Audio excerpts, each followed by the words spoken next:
ছেলে কোথায়? আচ্ছা করি। আবিদ, আবিদ, খাইতে আয় বাবা। উজবুকের মতো কথা বলিস না। ওর বিয়ের বয়স পরিস্থিতি হয় নাই, সে তো আমি বুঝি। ও তো নাবালক না। ঘটকের সাথে আমার কথাবার্তা প্রায় ফাইনাল হয়েছে। কাল করে দেখতে আসবে। পাত্রপক্ষ যদি পছন্দ হয় তাহলে আমি এই মাসে ওর বিয়ে ঠিক করবো। হ্যাঁ, আরেকটা কথা, ছেলে খুব ভালো, সৌদিতে ব্যবসা করে। বয়স একটু বেশি, তাই না? ওর এখন পড়াশোনা করার বয়স, আর বিয়া যে দিবা টাকা আসবে কোথা থেকে?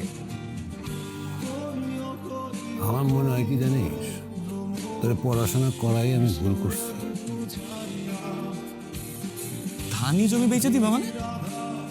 ধানি জমি বেচে দিলে খাইবাটা কি? হ্যাঁ, আচ্ছা খাওয়ানোর কথা বাদ দাও। এই যুগে আইসা কেউ বাল্য বিবাহ দেয়? ও তো এখন সাবালক হয়েছে।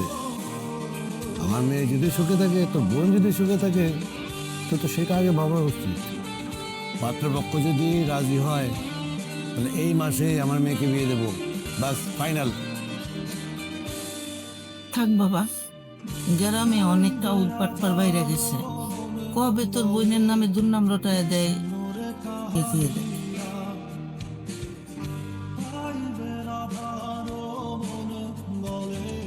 কিছু করতে পারি না।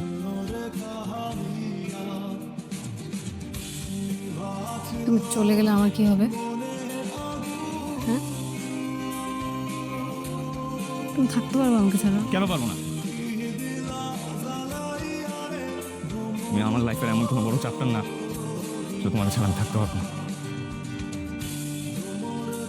তুমি তোমার মতো কারো খুঁজে নাও তো, যাও।